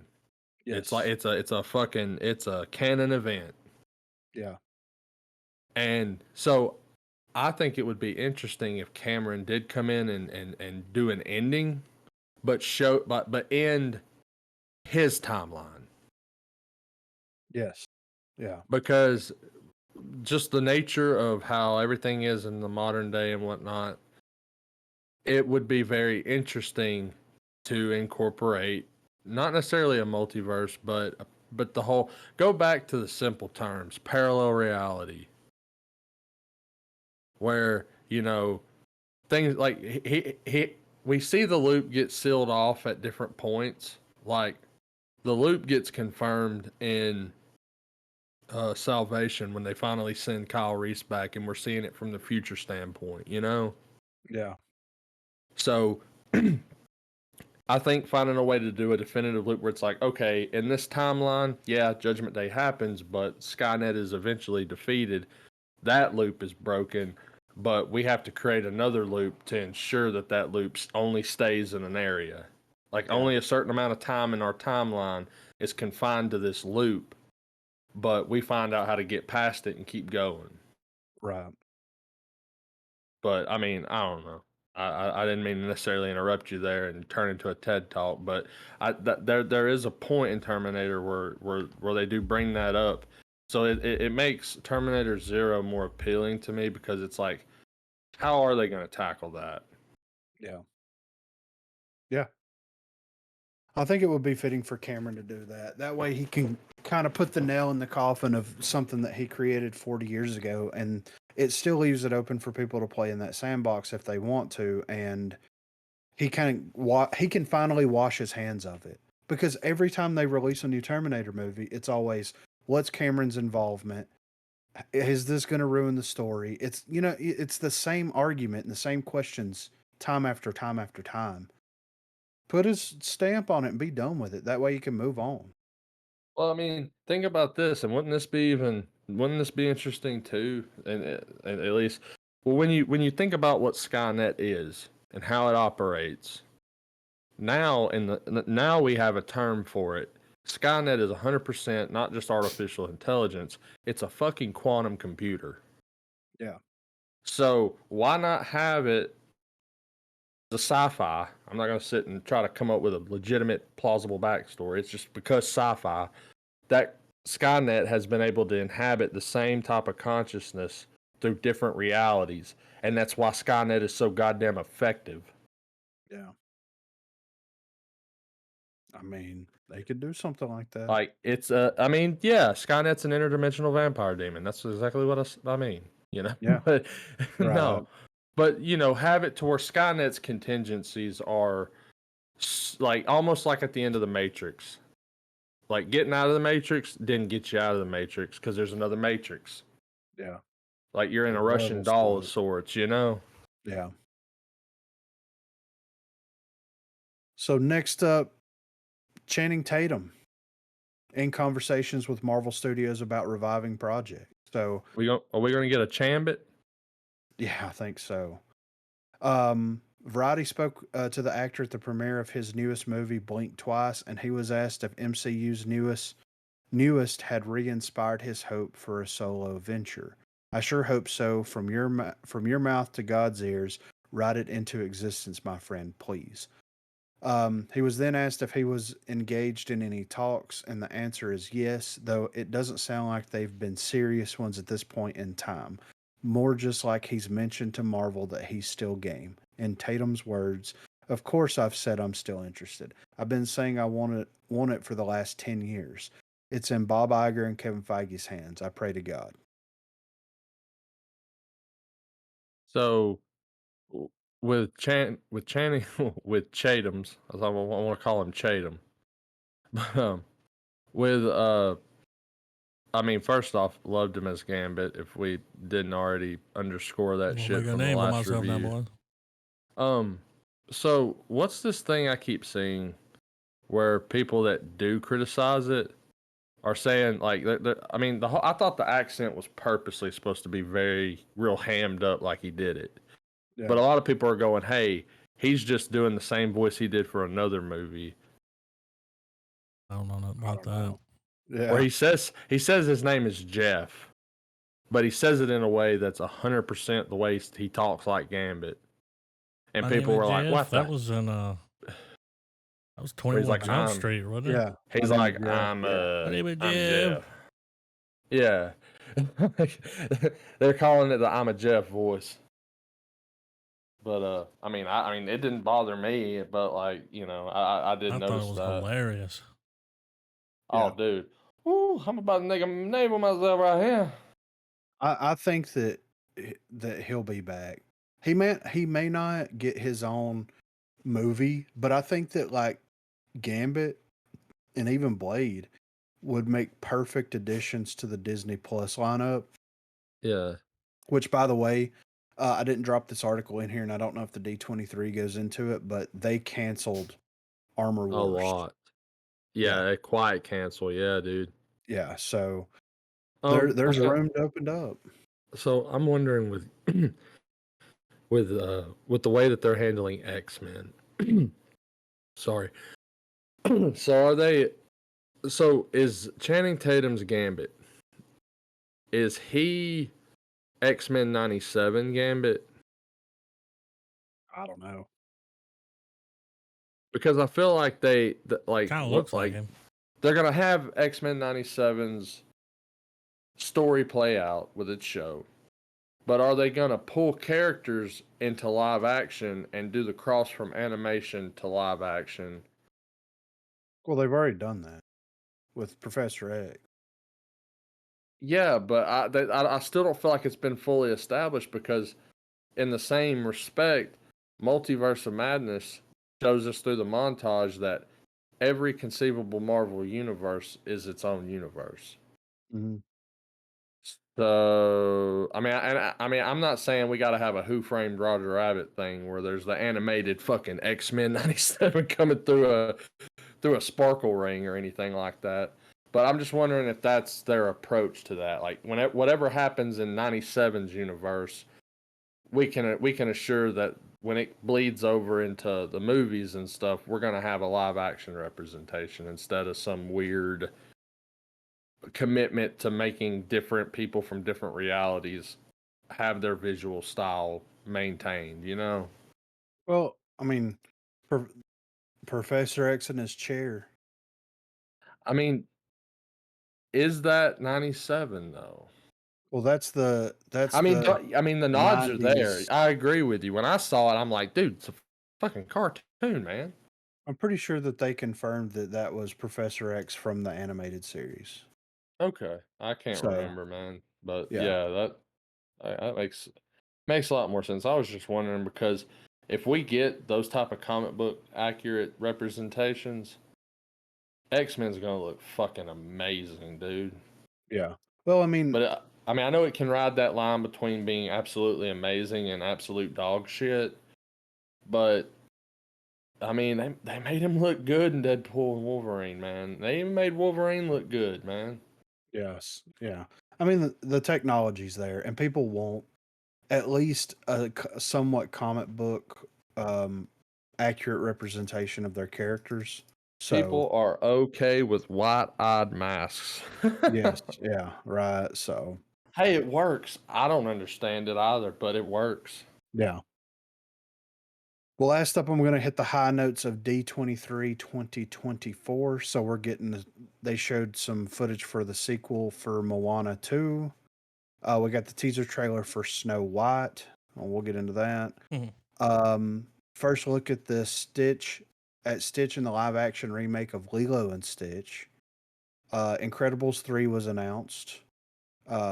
Toy Story 5 teaser was dropped. Frozen 3 was announced, which is wild. Zootopia 2 was announced. Star Wars Skeleton Crew. Set during the New Republic era, the years after Return of the Jedi, and based on its plot synopsis, will be about 4 kids lost in the galaxy trying to make their way home. Jude Law is also set to make his debut in the galaxy far, far away, this time as a Force user named Jod Nanawad. What? Run that by me again?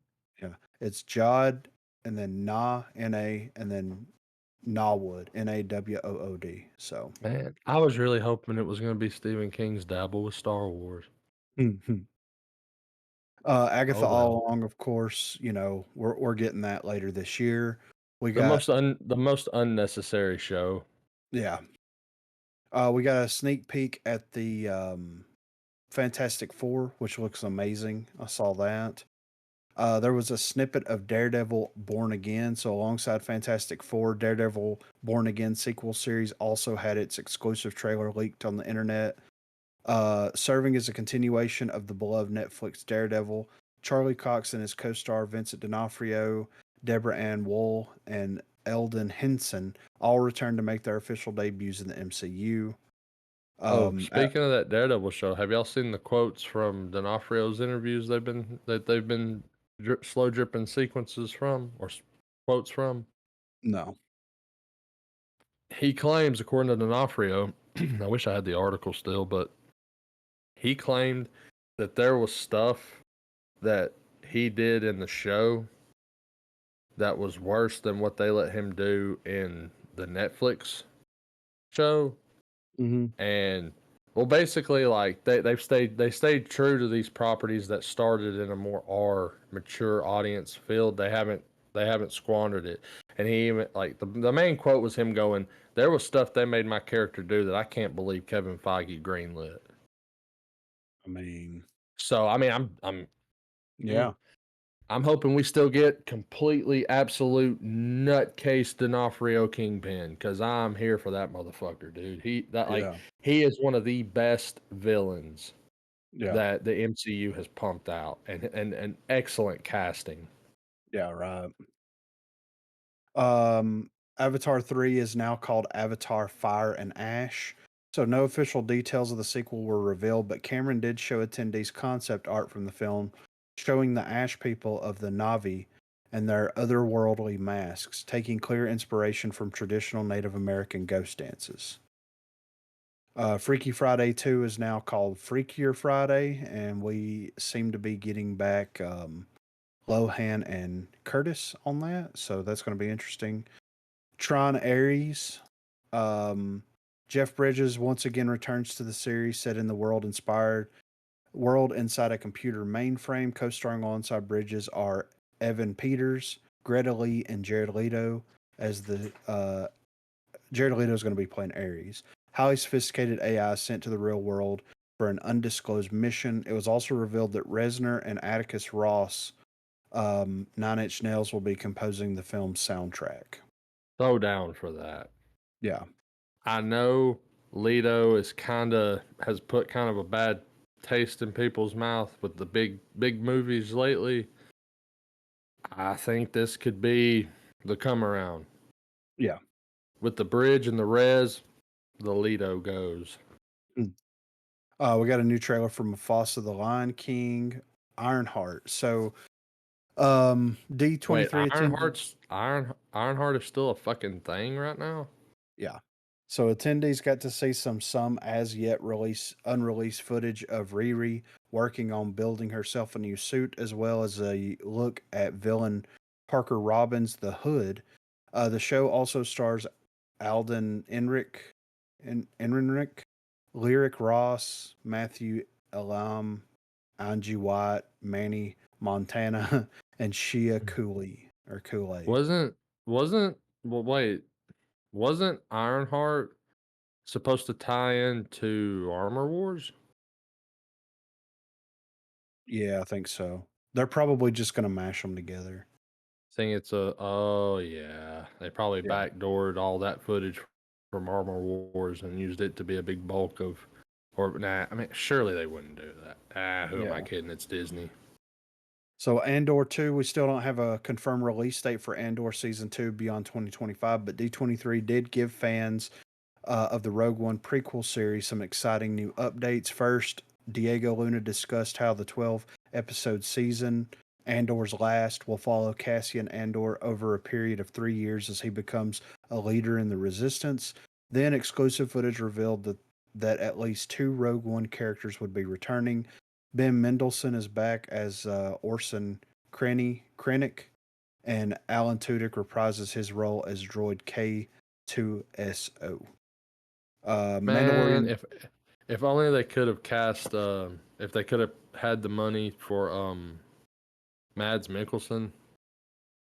Because Yeah, right. wouldn't it have been badass to have more like moments where they're inside with him and he's like, dude, we got like the Death Star can't fucking be what they want it to be. Like, Well, that you could be gotta fuck it up somewhere. Like, well, that could be a huge surprise. that would be cool as fuck. Yeah. I mean, if we're gonna retread, lore we already know, but like, I mean, I would enjoy that for what Andor is supposed to be. Yeah.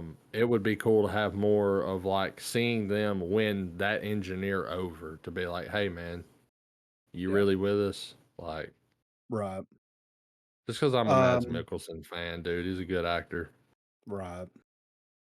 And The Mandalorian and Grogu. Star Wars returns to the big screen with Mandalorian and Grogu, directed by Jon Favreau. While the movie is just weeks into production, Favreau and producer and co-writer Filoni brought footage to D23 to give us a taste of what's next for Mandalorian bounty hunter Din Djarin and his apprentice Grogu. Footage teased the return of Mando's Razor Crest ship and Star Wars Rebels Zeb Aurelius, as well as the Mandalorian and Grogu facing AT-AT walkers on a snowy planet. Hoth, anyone? Yeah, I saw where people were criticizing the trailer leak, and I happened to catch a post that had it, and I watched it and everything.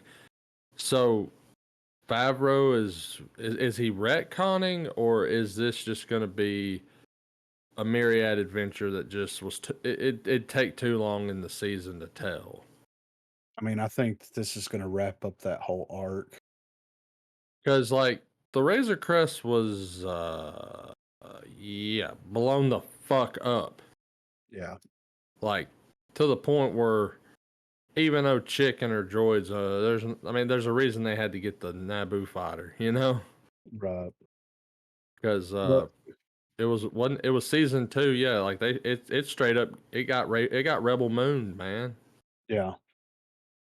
I mean, and it could be a mixture of old, past and present in that timeline. So, I mean, because the Razor Crest is something that they already have built out in CG. Yeah. It would be easy to throw that footage together real quick for D23 just to have something to show. And I mean, I'm down, dude. I mean, I kind of got bummed out seeing the Razor Crest go out like she did. Yeah. Every character has every sci-fi character that's spacefaring has their little iconic ship, Yeah. which made it even more like, what the fuck? What's he gonna do when they blew it up? You know what I mean? Right. And it was like, well, we had to have room for this episode 1 reference.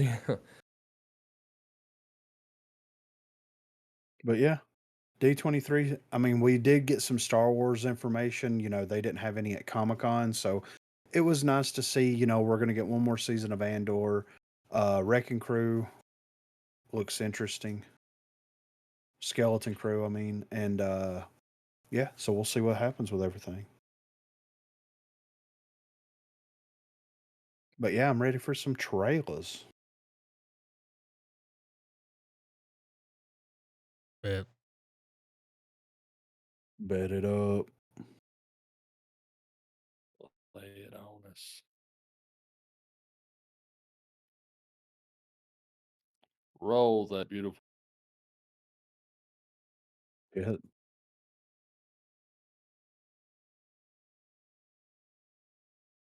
The fuck?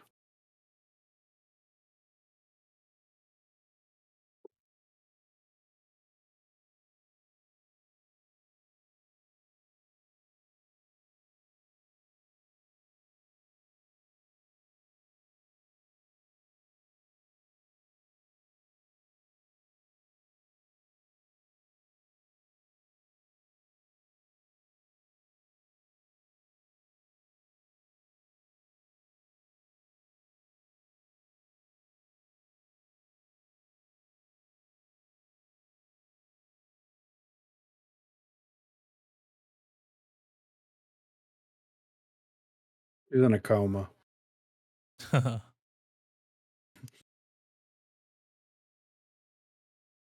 This is what my dreams be like.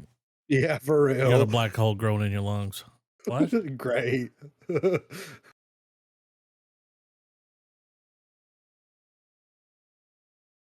Like, wasn't that kill Everyone. Yeah.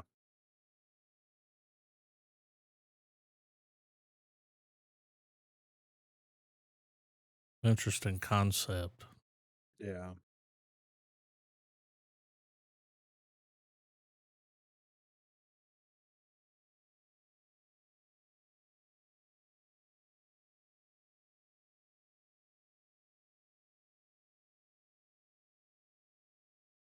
Let's take another pill. Either Oh. she's in a coma or she's like passing over. Oh, You know what I she's in mean? like She's in limbo. yeah. It's like you gotta let it go, man.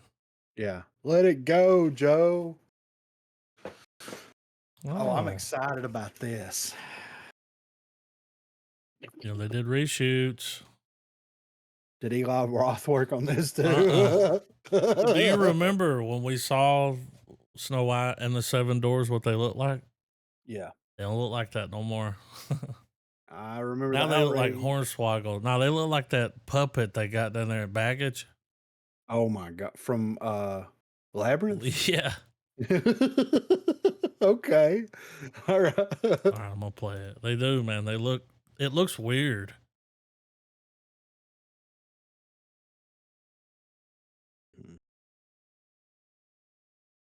The way they animated them, like they're not even real What? people.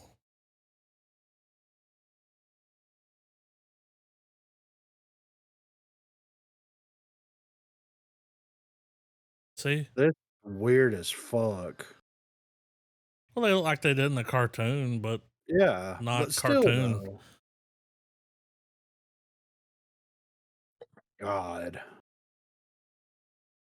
What's this red mark on my balls?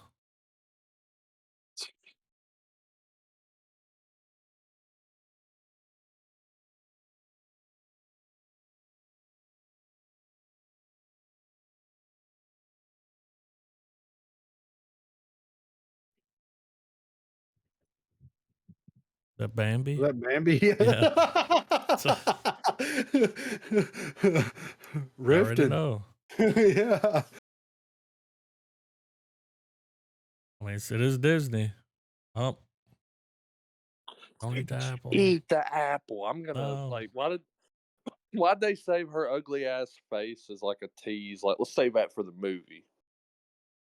I mean, you can't make Gal Gadot ugly. Nah. You know what I mean? Yeah. Like, Shit, you fucking doubt that art department. If I they mean, if they can make Charlize Theron look like she is like fucking hanging Talking out the about a side of a monster. fucking yeah, Yeah. man, Yeah. they can make Gal Gadot look like a ratchet bitch, dude. The trailer for Mufasa. So this is a prequel, right? Yeah. Okay. Oh, more live action Lion King. Mm-hmm. I still haven't watched the other one. Have y'all seen it? No. No, I haven't either. We'll play this. I think my kids have, but I haven't sat there and watched it.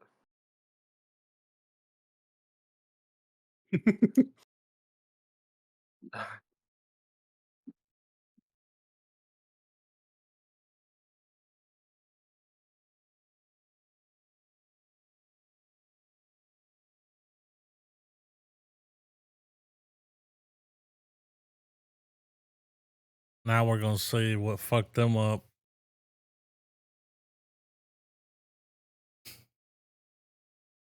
Rules are rules.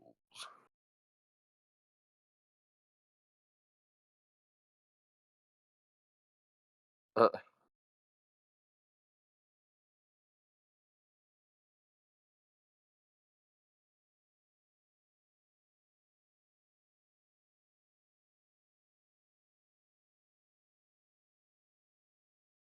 I like how everyone has a South African accent except for Timon and Pumbaa. Right. hey, I know your Pumbaa's dad like, died. It just makes me think of that meme. It shows them dancing. It's like, hey Simba, I know your dad died, but could you not fucking worry about it? Here's what I do know. That's just gonna be sad as fuck. Yeah. Yeah. They'll find some way to make it very sad. White line. Uh-oh.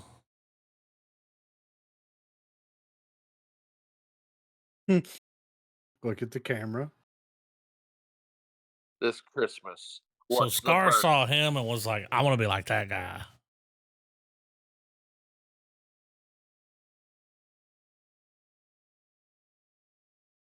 I think that's why I didn't watch it, the remake, because I just knew, I was like, that's going to be sad.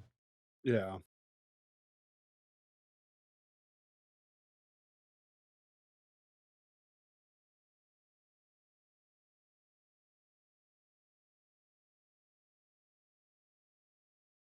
Run.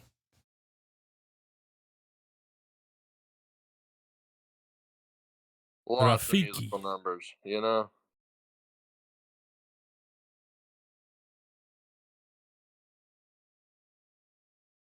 He does not sound like James Earl Jones. No. We gotta add. BMW. Yeah, you already know, Yeah. dude. I feel like we won't hear James Earl Jones until the very fucking end. Betrayal. I hope there's some honesty in this movie. All right. Paul Higgins. This is the dude from I, Tonya, right? Is that him? Or am I thinking of somebody else? What guy from I, Tonya? The big guy? The The one that was on the agent? phone?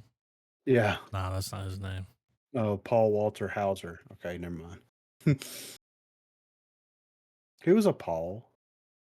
That dude's a comedian. Makes sense. Yeah. Makes sense, yeah. Okay.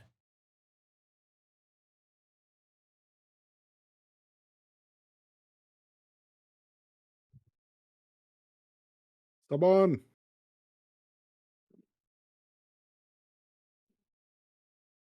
He looks familiar. Hmm.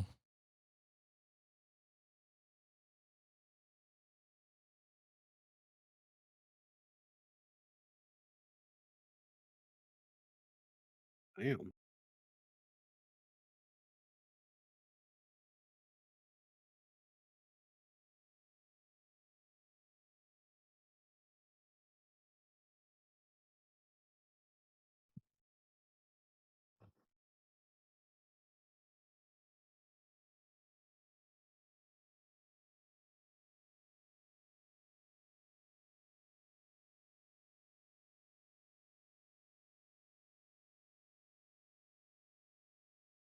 They didn't bury him deep enough.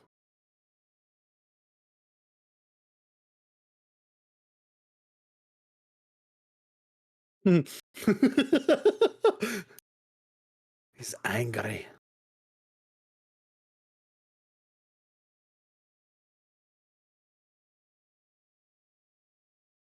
What's up with all the This is the prequel to Jason.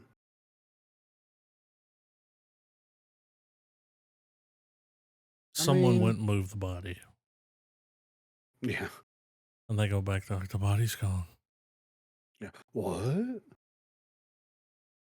Is this Saturday Night Live? The SNL movie. Okay. Jason Wright. Live from New York, it's Saturday Night Live. It's got our boy from Stranger Things and Ghostbusters. He's in it. Finn Wolfhard. Finn. The guy that plays Chevy Chase, like spot on. Okay. Yeah. So we're going back that far. It's like the when it started. Hell yeah.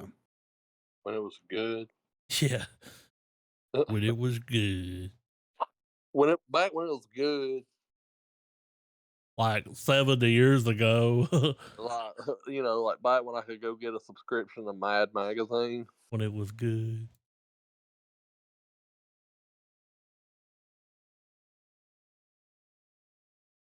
Little bit of blow before the show.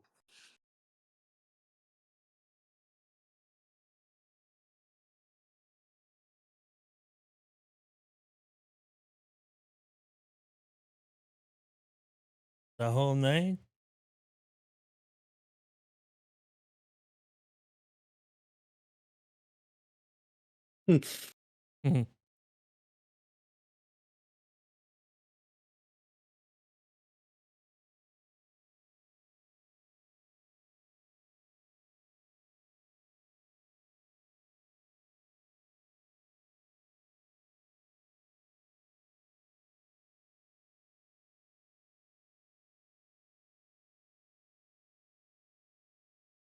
Oh, I'm look somewhat of a around, comedian Lauren. myself. The last temptation of Christ, Lauren. You have any idea what I sacrificed? Where's Lorne Michaels? He's on sabbatical.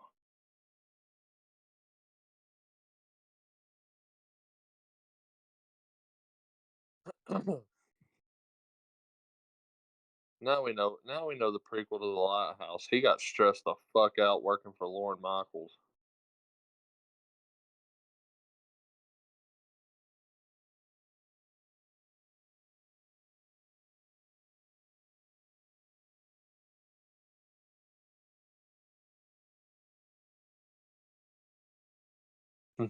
We're gonna make a show that doesn't make sense in a time period where everything makes too much sense.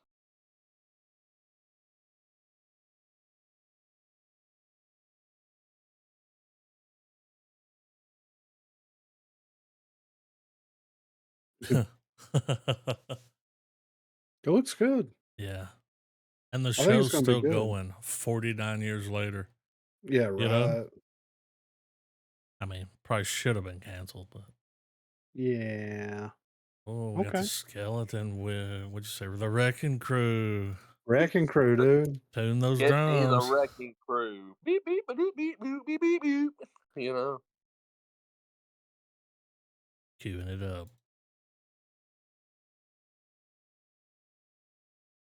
cue the fucking battle, the Naboo battle droid singing "I Did It My Way" by Frank What's Sinatra. up with that bus?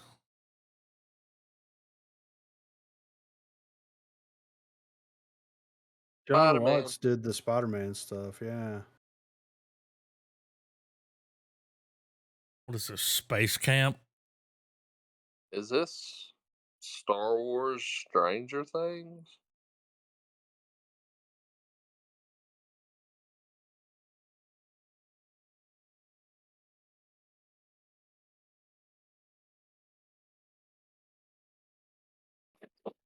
How? What an accurate guess! Like, I think it's an old Jedi temple. It's like a fucking cave, man.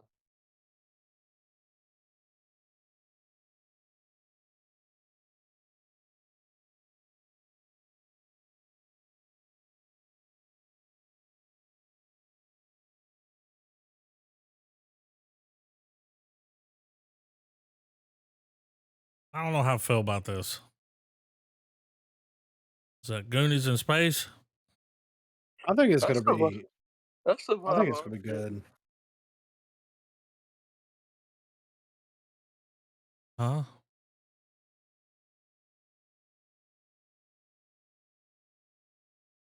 Oh, I hello there. I think it's forgot gonna to be innocent. I bring mean, this up. Go oh, ahead. sorry, man. No, my bad. Mine's completely different. Oh, I was just commenting on the trailer. I was just saying, like, it looks like a little bit of, like you guys said earlier, it looks like a little bit of Goonies, a little bit of Stand By Me, but with a Star Wars skin. Collect the whole set. Hmm. The girls in the movie we watched, her boyfriend, the second boyfriend, not the first guy that she didn't really like. Yeah, Gunner. When I was watching that movie, I was like, this dude is San Holo. That's why I kept calling him because he's a Han Solo type character. He's Yeah. kind of got the look like Sad San Holo. Holo. Look at him. He's the kind of guy that wouldn't say "I love you" too. He'd go, "I Yeah, know." I know. I ain't ready for this. Uh-oh. Use headphones for a killer experience? Whoa. Bet. Yeah, But bet. some of that Dolby Subtitles Digital engaged. 4K Damn, it sound. goes to 4K. I don't know if my Yeah. shit can handle that. I'm not gonna do that. Play it. I'm convinced these guys are going to achieve 8K movie making before the West. I mean, it's not going to be good, but it's going to be 8K, you know?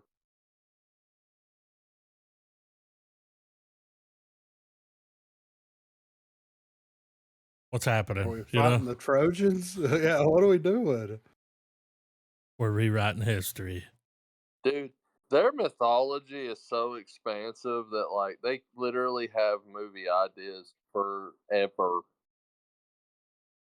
Well, Mad Max here. Yeah.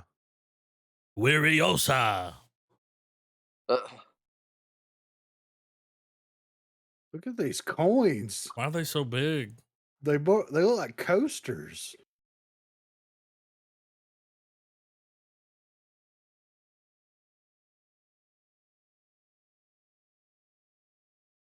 Bring him to me.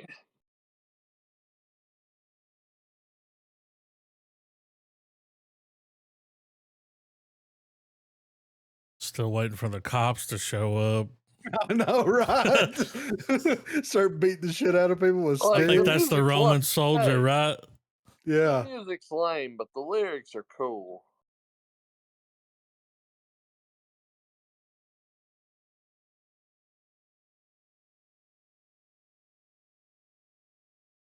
This looks epic. What the Oh fuck? my god. I thought this was what 10,000 BC was going to be.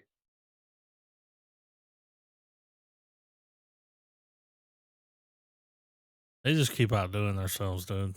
Yeah. Ruthless revenge in its What purest form. I've never seen a Bronze bow owner. like that. Yeah, that was a wild looking bow, right? The double compound, dude. That arrow had a snake on it. He shot it with the snake.